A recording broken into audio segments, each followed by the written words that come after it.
So today's webinar is about digestion, and as you can see on the title there, it says the beginning and the end of health. And I generally tell people to not get too excited about things and to not over exaggerate the importance of something. And yet here I am doing it myself. And actually, I don't think I'm over exaggerating it, because your ability to take something from the outside world, to break it down into its smallest parts, and then to use those parts to rebuild and repair, is really the very beginning and the very end of health.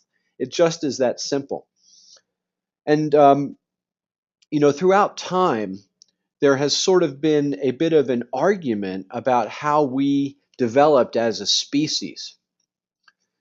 Did we have a body that then developed a brain to be able to move that body around, or were we a brain that then developed a body to be able to move it around?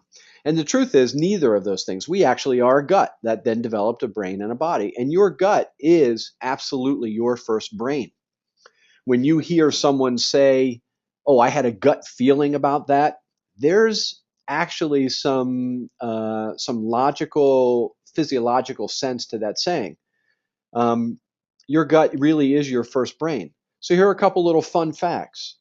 Number one, there's actually more neurotransmitter activity in your gut than there is in your brain. Now, that's not something that many of us are taught, or society teaches us, but it's a fact. And so anytime we do something to adjust brain chemistry, whether that's a prescription medicine or herbs or nutrients, it can have a very important effect on the gut, sometimes not the effect that you were expecting or hoped for. This may be why people get weight gain when they're on antidepressants generally, because it's affecting serotonin levels in their gut as well. Another really important fact to understand and remember is that 70% of immunity happens within the gut. And so this is key to health. And indeed, many healing traditions throughout the history of man would start with attention to the gut, because it's so important from a foundation basis that if your gut isn't working right, it's very hard to treat the rest of the body. And this may be one of the failings of Western medicine, and why we end up sort of chasing our tails sometimes in treating conditions or diseases or health concerns, because um, we're treating the actual end result of gut dysfunction. And I'll make that case for you today. So oftentimes when I'm working with patients, if we determine that they've got some gut issues, we want to address that first before we even address what it is that they may have come in for, whether that was, diabetes or arthritis or heart disease or mental decline or immune dysfunction or hormonal imbalance. You can fill in the blank, all of that stuff. So what are the typical signs of gut dysfunction? Well, there are typical ones that you all know about: gas and bloating, constipation and or diarrhea, reflux, where things that are supposed to stay in your stomach or go the other way end up coming, backwards. That whole spectrum of irritable bowel syndrome or colitis or Crohn's. These are the obvious ones. And the truth is that you can't watch primetime television these days without seeing a commercial for something that's going to help treat one of these conditions for you. That's how common these conditions are in today's society. And then I write on here less obvious signs. And this is where some of the education needs to come in and change, because chronic headaches, migraines, joint discomfort, energy, chronic fatigue, fibromyalgia, immune deficiencies, many autoimmune diseases, hormonal imbalances, mood disturbances are all very likely related to gut health one way or another. Here's a small example of that: brain chemistry imbalances. If you have depression or anxiety, what we determine is that you probably have low levels of serotonin. Well, we try to adjust that chemically, but what we're not connecting the dots with is the fact that there are certain forms of folic acid that need to be present for your body to be able to make those neurotransmitters, to make serotonin. Folic acid, the active form of folic acid, is a cofactor in the body's ability to make serotonin. And if you cannot absorb folic acid from your diet, you can't make brain chemistry properly. And it may not be that it really is a brain chemistry issue. It could just be that one of those cofactors are missing. Hopefully that makes sense to you. So there really are three sort of pillars, I call them, regarding gut health. And they are digestion, environment within the gut, and stress. And so we're going to go through each one of these right now. And a little bit more in depth. And again, I'll remind people, especially because I see some new people jumping on, jumping in right now who didn't hear that intro. If you have questions, don't hesitate to just type them right into that question box on your control panel, and I'll be able to address them when it's appropriate to do so. As soon as you type it in, I see it right on my sort of master control panel here. All right, so let's talk about digestion first. So I want to share with you the digestion story. Now, this is how nature intended things to work for us when it comes to digestion. You eat a food, you chew that food up and you swallow it, and it goes to the upper part of the stomach. It's sort of like a separate kind of chamber. It's the upper part that's called the cardiac stomach. And what's supposed to happen there is that it's a warm, moist chamber, and the digestive enzymes that are in the food that you just ate are to start to break that food down. You know that if you leave food out, it starts to go bad. Well, part of that going bad process is the enzymes that are in that food start to break itself down. And nature's really smart that way. Whatever food you're eating, it has the enzymes in it to break that food down. So you eat something, it drops into the upper part of the stomach called the cardiac stomach, and pre-digestion, so to speak, happens. The enzymes that are in the food start to break it down. Then after a while, it drops to the lower part of the stomach, and the body says, all right, I have X amount more digestion to do. Liver and pancreas help with that process. And we digest our food completely. We absorb all of those parts. The parts that shouldn't be absorbed move along, and we live happily ever after. What nature intended for us in that scenario is 50-50. 50% of digestion is supposed to happen from the enzymes that are in that food, and then our body has to do the other half of the work. And like I said, we live happily ever after. But what happens with the standard American diet? What happens with the diet that the vast majority of us in our country actually eat? And notice that standard American diet is SAD. It's sad. So what happens with the standard American diet is the foods that we eat don't have any enzymes in them anymore. There's various reasons why this happens that I'll go over with you. But so you eat that food, there are no enzymes in the food anymore. And so the food just sits around in the top part of the stomach and not a lot of digestion happens. Then it drops to the lower part and the body says, whoa, look at all that work we have to do. And two things happen as a result of that. Number one, we don't digest those foods as completely as we could. And please go back to that first statement that I said when I started this.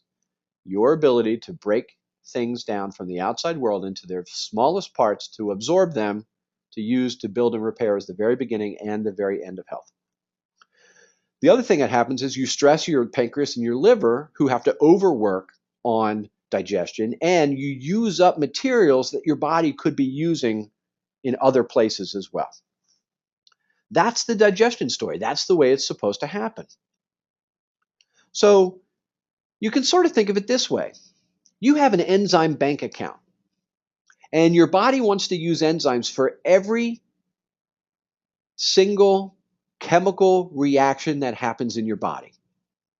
Anytime a chemical reaction happens, an enzyme is the catalyst for that reaction to happen. And you absolutely positively need enzymes for, to function. And I'm talking about for muscle movement, I'm talking about for communication from cell to cell, I'm talking about the making of all of your proteins and everything.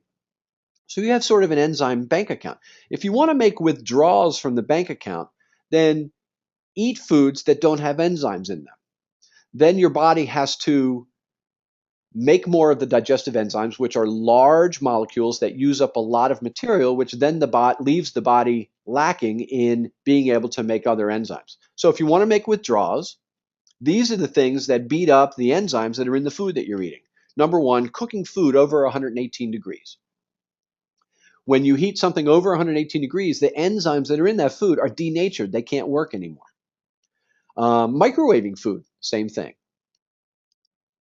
Processing food, that's actually the purpose of processing. That's why we process food, so that we can get rid of the enzymes that are in there so it'll last longer. So if you had flour, for example, and you didn't bleach it, it wouldn't last on the shelf, making it to the grocery store much less, from the wholesaler to the retailer to you.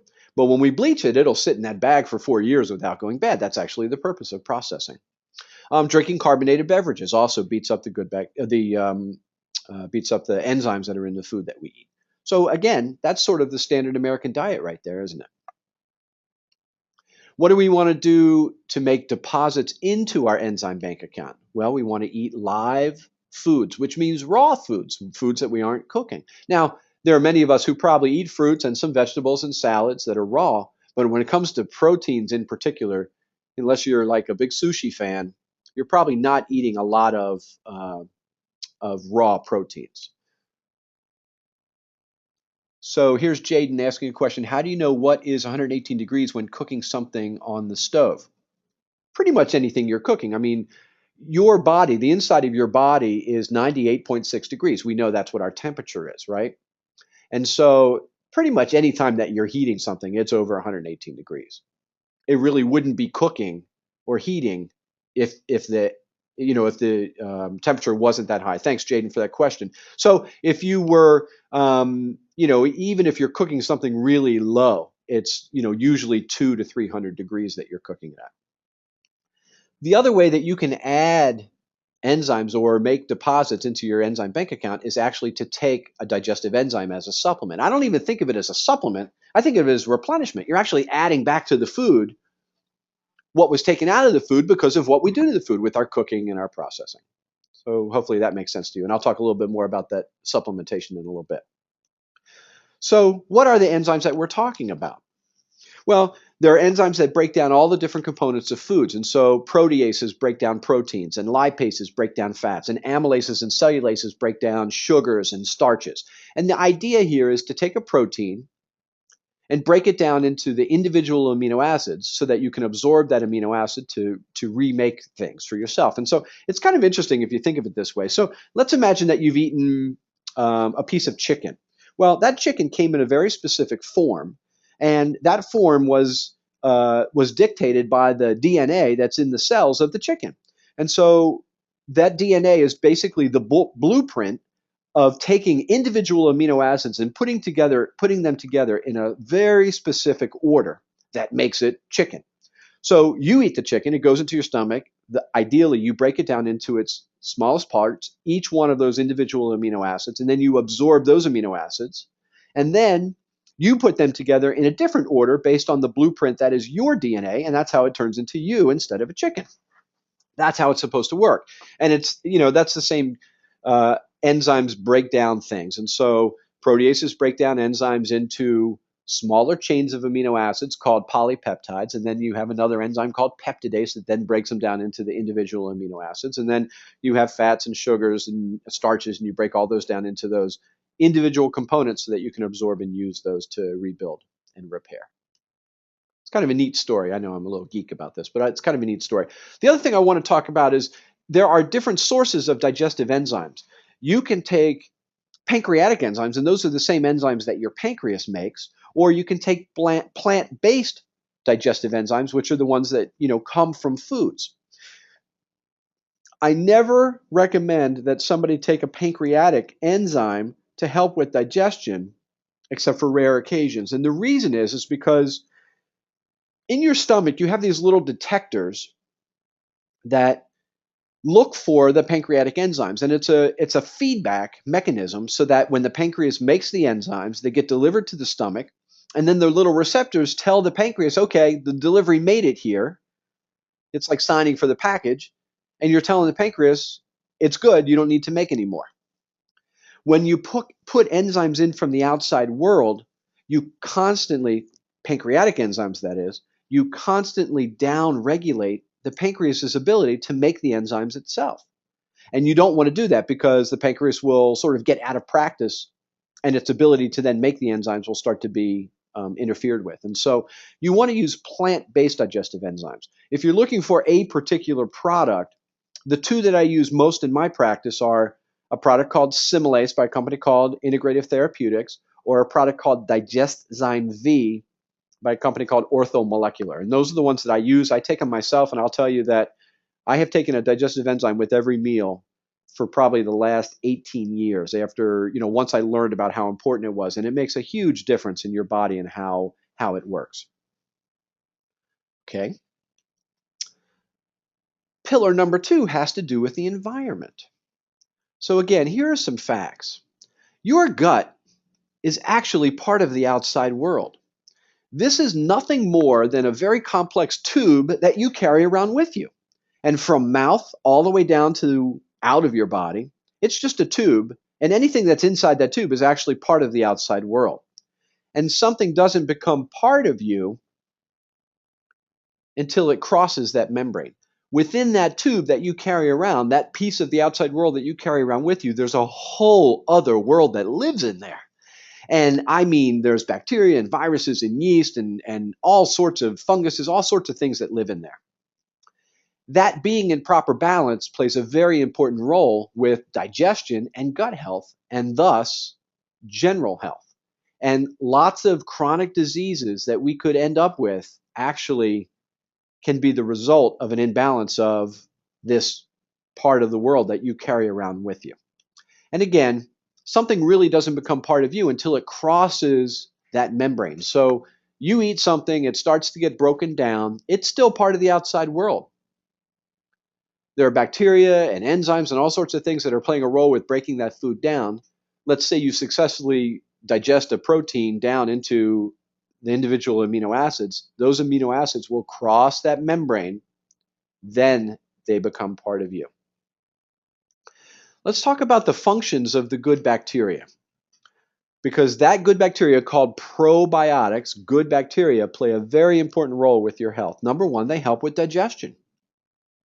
They help with elimination.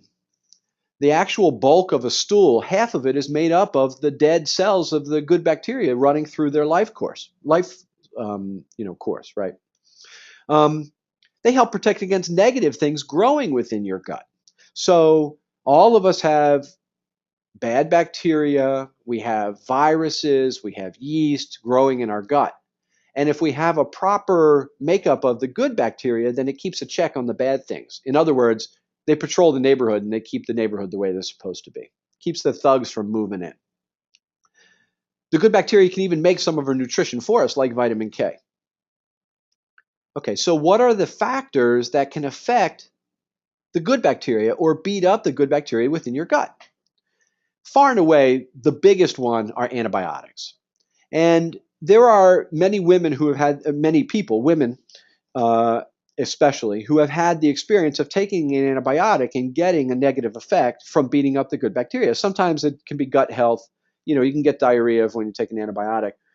But in my days behind the pharmacy counter, it was very common for a woman to come in with 2 prescriptions, one for the antibiotic, whatever it is that needed to be treated, and 2 for a monostat or a Terazol, which is for a vaginal yeast infection, because they knew 2 or 3 days after starting to take the antibiotic, they would get a yeast infection. And the reason that happens is because the good bacteria keep a check on the yeast.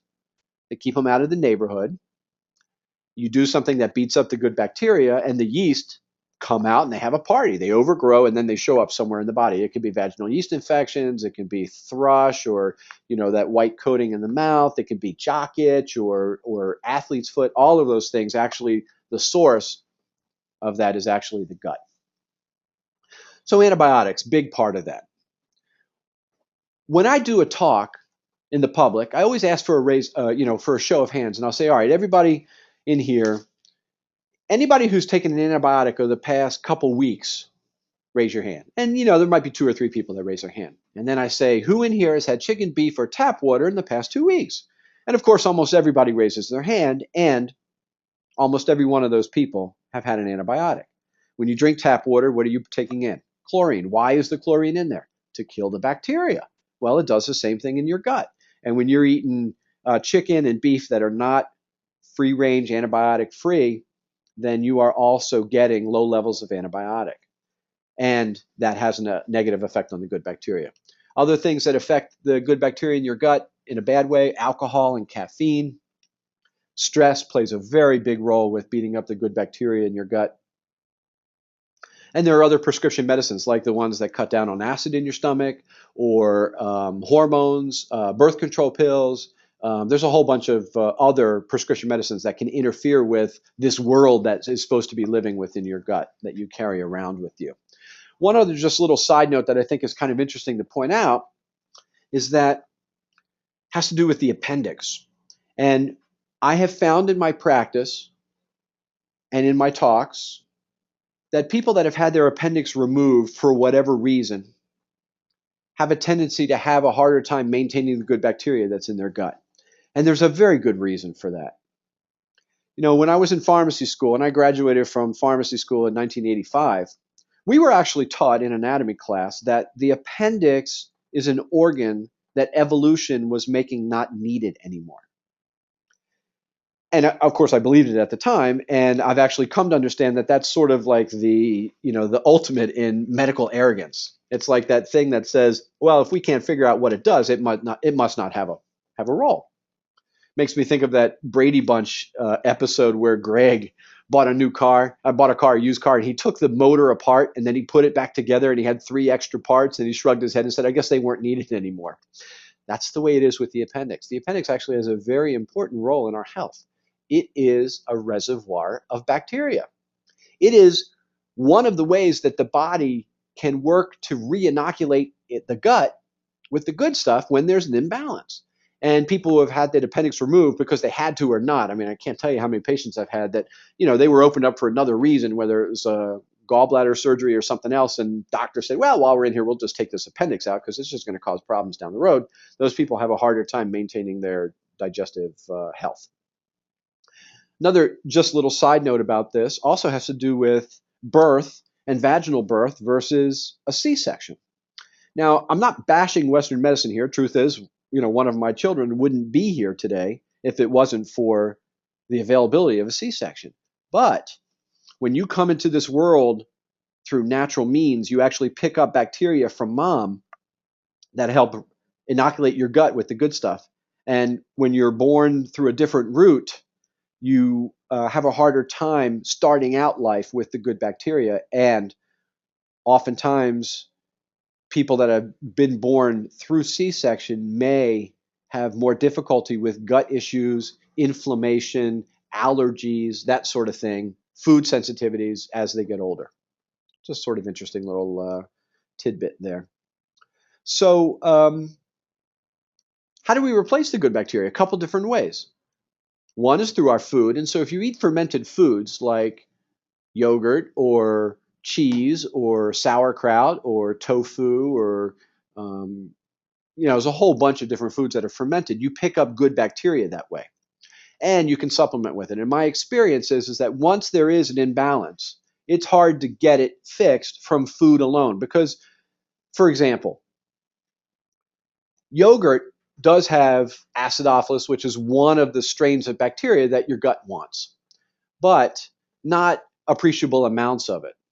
And when I say appreciable amounts, we're talking about really big numbers. The truth is that a normal, healthy adult should have more cells of these good bacteria growing in their gut than they have of every other cell in their body combined. So obviously, you're talking about numbers that you can barely measure. And when I'm using a probiotic as a supplement, I'll use something that may have 30 billion bacteria per capsule. Can't get that from food. You can't get that from a yogurt. And so when there is an imbalance, we need to be more aggressive with supplements. And I'll talk a little bit more about that later. All right, so the third pillar has to do with stress. And again, really important to understand the role of stress on gut health and ultimately its function, which leads to either function or dysfunction all across the body. So when you're under stress, your adrenals kick out cortisol, and this causes the fight or flight reaction. And it's actually life preserving. Fight or flight is life preserving. So when you're under stress, your body is detecting a danger, and your body makes physiological changes to stand up to that danger. And that's the fight or flight. So When we were caveman, a saber-toothed tiger jumped in the cave and our adrenals kicked out cortisol. Adrenals sit right above the kidneys, by the way. Kicked out cortisol, and some certain changes happened that allowed us to either fight or run and or repair the damage that would happen from that danger, whatever that encounter was. The problem with us today is that the saber-toothed tiger never leaves the cave. We have something that's called chronic stress. And genetically speaking, we were not geared to be exposed to chronic stress. And the time that we have been exposed to chronic stress on this planet is a relatively short period of time compared to the amount of time that we've actually been here as a species. Of the tens of thousands of years that we've been here, it's really just a drop in the bucket where we've lived in the sort of lifestyle that we live now, where we have stress all the time. And our bodies are not designed to handle that well. Meaning that those changes that are life-preserving short-term actually shorten life long-term. And here's how. So these are the physiological effects of stress. And I'm going to get around to why this is important to gut health as well. All right. So number one, increased blood pressure and heart rate, increased blood sugar, increased cholesterol, increased fat around the organs, decreased muscle production. And that's because in the time of a emergency, some sort of stress where the body is saying, whoa, here's a life-threatening event about to happen, we're shunting blood from non-essential organs to the organs that are important for us to fight and run and to repair. And so blood is shunted to the muscles and the brain and the eyes so that we can run and we can fight. And then also the immune system is buoyed and blood pressure is increased to deliver oxygen and nutrition more efficiently. And sugar is elevated so that you have fuel for all the repair that you need to do. And when you're threatened with a life-threatening event, the last thing that you need to worry about is digestion. That's not job number one. And so blood is shunted away from the gut. Does that make sense to you? So what happens when blood is shunted away from the gut? Well, first thing is that oxygen and nutrition are not delivered well to gut tissue, to those cells. Gut cells are very fast reproducing cells. You turn them over in a matter of days. And you actually know this, although it's never been explained to you in this way. I'll explain it to you real quickly. Every one of us knows somebody that has cancer, had cancer, and had to take chemotherapy. Chemotherapy agents are agents that are designed to target fast-growing cells. That's what cancer is. So what are other fast-growing cells in the body? Well, the hair cells. What happens when someone goes on chemo generally? They lose their hair. The gut cells are also fast reproducing cells. And so when someone's on chemotherapy, they get gut problems. They get nausea and vomiting and all those things that go along with it. And digestion, goes down the tube. And so the gut cells are very, very fast reproducing cells. So what happens when you stop delivering oxygen and nutrition to a whole set of cells that need to reproduce really quickly? They can't reproduce the way they're supposed to, and they can't work the way they're supposed to. And that leads to a condition that's known as leaky gut. Now, I'll warn you, if you go to your doctor and you say, hey, I think I have leaky gut, if it's a regular doctor, that doctor may not even recognize leaky gut as a syndrome or a condition. If you go to an alternative practitioner, they are very well versed with leaky gut is, and it affects health in a huge way. So chronic stress ultimately is going to lead to leaky gut. What is leaky gut? So one of the purposes of gut cells is to act as the ultimate gatekeeper. You eat something, break it down into parts. Some of those parts are designed to be inside of us, and the gut cells are supposed to say, quite literally, to an enzyme, to an amino acid or to a sugar molecule or to a vitamin or a mineral, hey, you guys come on in, we need you. And to something that doesn't belong in the body, like say a preservative that was in a food, the gut is supposed to say, nah, you move on. You don't belong in here. And it doesn't let it in. The gut is the gatekeeper, those gut cells. Well, when you get leaky gut, it sounds exactly what it is. The cells can't work as the gatekeeper the way they're supposed to, and things that never should get absorbed end up getting absorbed. And when they do, that's what causes havoc within the body. And that's why having leaky gut and having ultimately, chronic stress that leads to gut dysfunction can lead to every one of the, chronic diseases that we're trying to avoid as we get older. It really is that simple. And there are ways to sort of repair leaky gut. But again, I just want to emphasize leaky gut can be responsible for all sorts of chronic health conditions. Anything that you could develop as you get older can be related to or caused by leaky gut. So, how do we fix leaky gut? Well, number one is we have to address stress. You have to learn to not be affected by stress and or get out of stressful situations. So there's two parts of that. Number one, learn to interact differently with your environment. I can't tell you how many times I sit down with people that have stressful lives, and they tell me that it's their husbands or wives or parents or kids or bosses, and then they go out and get new husbands and wives and parents and kids and bosses, and they're still under stress because it's not their environment, it's how they're reacting to it. And that's something that is a life lesson for many of us. And I encourage all of us to take that seriously and start to make changes if they can. And then there's adrenal support. The adrenals, again, are glands that sit right above the kidneys, and they're the ones that are responsible for responding to stress. And so there are herbs and or nutrients and or activities that can positively and or negatively affect adrenal function and ultimately stress. And so what are the physical things that we do that are not good for the adrenal glands? Number one, caffeine. Caffeine is awful for the adrenals. Now, I know why we get used to caffeine and get to like it and then get more and more of it, because we get a little bit of an energy bump from it. But what you don't realize is that each time you do that, your starting point or your baseline is going down. I like to say that caffeine is a loan shark on energy. You get energy, but the interest you have to pay is more than the government would allow. And so, number one, start to get caffeine out of your diet. Sugar, same thing. What are the positive things that you can do lifestyle wise? Number one, sleep, very important. And I did a whole webinar on sleep that I would encourage you to listen to. It's on our archives. I would encourage you to go and listen to that. Really take the idea of sleep apnea seriously, because it's tremendous stress to the body when you're not oxygenating your system appropriately. Exercise, very, very important for the adrenals. Eating proteins, especially in the morning, very, very important. Really not such a great idea to have, all those carbs in the morning for breakfast, especially those processed and refined carbs. And you can use a bunch of herbs. They're called adaptogens. Some of them you've heard of, like ginseng or licorice. Other ones maybe not. Ashwagandha, schizandra, arctic root, a whole bunch of different ones. And they all are known as adaptogens. They pre-adapt your body to stress. And so they calm adrenal response to stress. And there are some great formulas that have a whole bunch of those in them. One of them that I use a lot is called Power Adapt.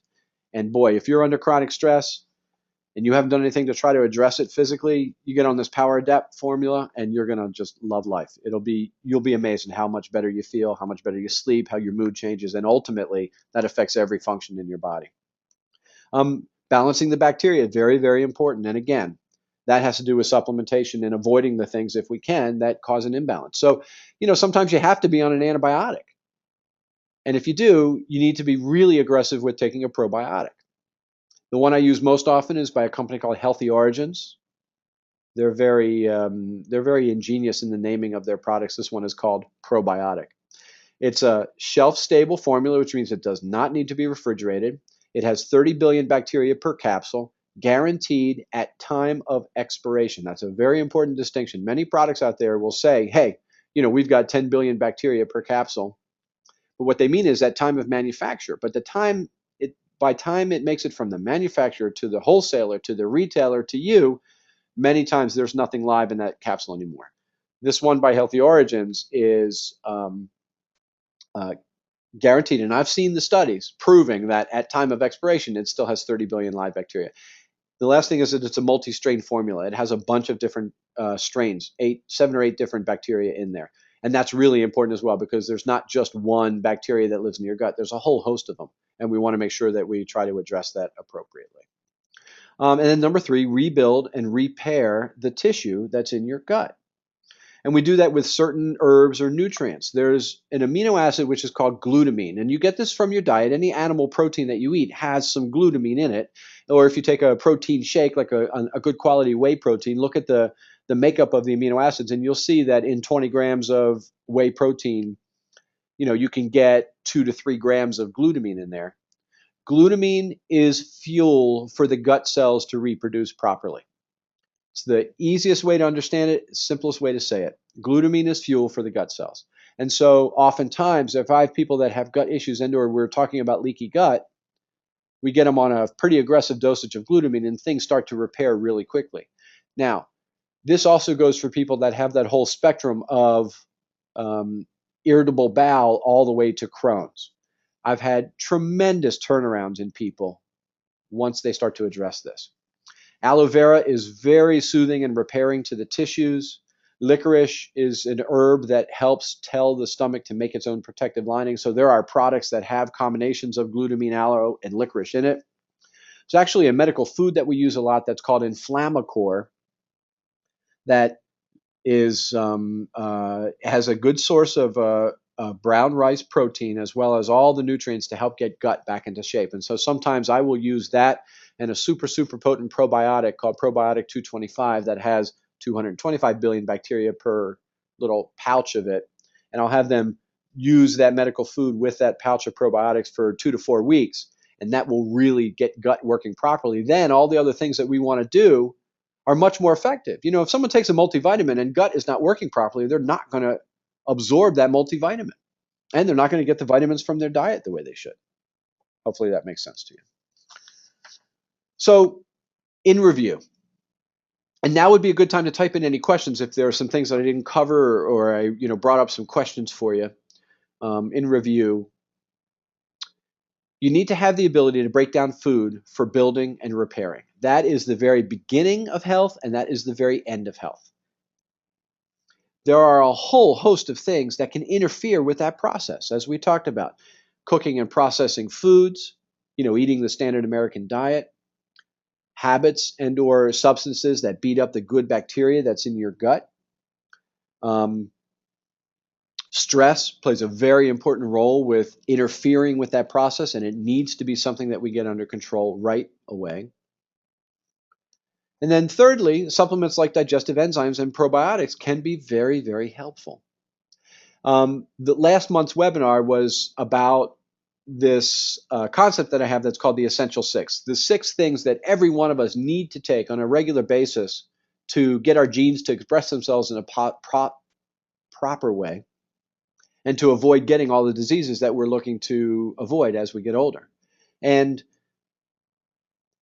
these 3 of these supplements that I just talked about are in the Essential Six, and this is the reason why, because how important gut health is and digestion is to health. And so taking a digestive enzyme every time you eat, taking a probiotic every day, taking herbs and or nutrients that help calm the adrenal response to stress, all will directly affect gut health.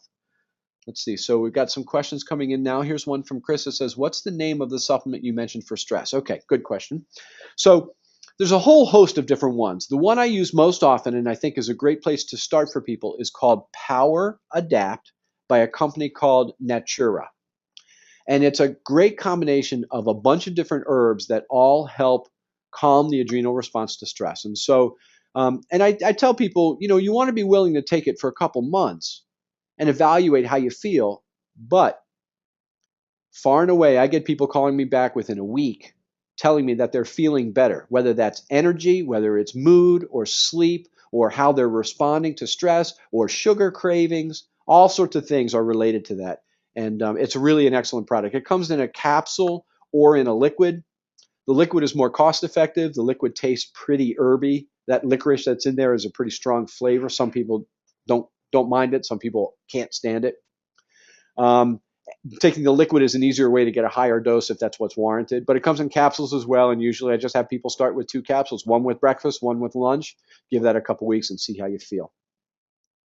Thanks for the call, Chris. I appreciate that. Now we got a couple questions coming in from Wendy. She said, I joined the call late. Sorry if this was already addressed. Can you comment on how we should time chewing and what body clues we should listen to to know that we are eating slowly enough to support our digestive system? Really good question, Wendy. I appreciate that. So here's the deal. I have some rules for digestion, and I'm glad you brought this up. I should have gone over them earlier. That should be followed by everybody. And if you follow these rules, it will help with digestion some. So number one has to do with chewing.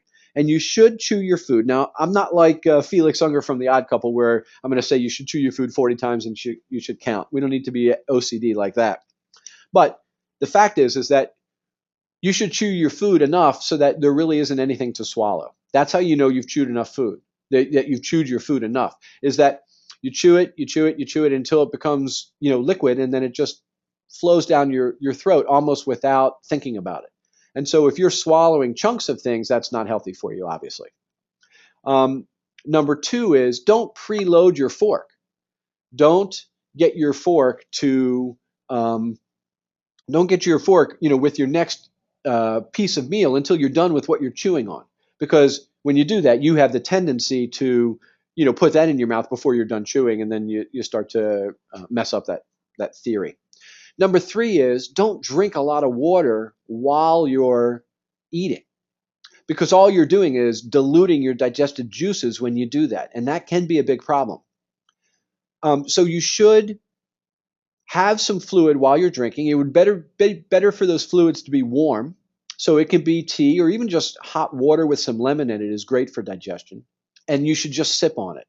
But, when you go to the restaurant and the waiter finally just leaves the whole pitcher of water there for you because you've, consumed so much water while you've eaten, you're really interfering with your digestive abilities then. And then number four, your activity during eating. You should really be concentrating on the food, or in a social situation where you're in light conversation with people, but being distracted from your food by watching TV or the worst thing, driving around while you're eating or while you're working even, is not is really not helpful for you as far as digestion goes. Wendy, thanks for that reminder. I appreciate that. Number two from Wendy is, do omega-3s help reduce stress? So omega-3s are anti-inflammatory. They help lubricate things. They are healing for the gut. They certainly are one of my essential six. And Wendy, if you haven't heard that, go to the archive on our website at wellbeinggps.com and listen to the essential six one, because that's a good one. And I talk a little bit about the healthy fats then. But it helps with stress in an indirect way, because healthy fats incorporate themselves into cell membranes. And every one of those cell membranes, when fats are in there, help those cells communicate with each other. And ultimately, that can be a reduction in how the body responds to stress. And so it's sort of an indirect way of addressing stress. And yes, that's very important. And Wendy said, thank you. And I say, you are very, very welcome. So, we do these webinars once a month. When I do them twice within the same week. I do them on a Thursday evening at 7 p.m. Eastern Time, and then on a Thursday at noon Eastern Time, because when we get people that are participants on the webinars, they come from all over the country, and we like to try to make it available for everybody. These are the ones that are coming up in December. I'm going to be talking about insulin and how insulin levels really are one of those underpinnings of chronic disease. In January, I'm going to do a talk much more in depth about probiotics, good bacteria, and gut health and overall health. And then in February, as Wendy was just asking, I'm going to give you the real skinny on fats. And then also just want to point out that we have the archive on our website, wellbeinggps.com. All of our past webinars, and we've got probably, 14 of them, I think, up now, on topics like stress and cholesterol and weight loss and getting a good night's sleep and osteoporosis, natural approach to anxiety and depression, menopause even, vitamin D. There's a good one on there, very first one I did that was about the flu. Now's a good time to listen to that one again. And again, please do not hesitate to get in touch with me during the week. You can email me right from the website or give me a call. The phone number's on the website as well. And I really, really do appreciate you joining me for this. I hope it's been helpful for you. And I do hope to see you again sometime soon on one of our webinars. Everybody have a great afternoon.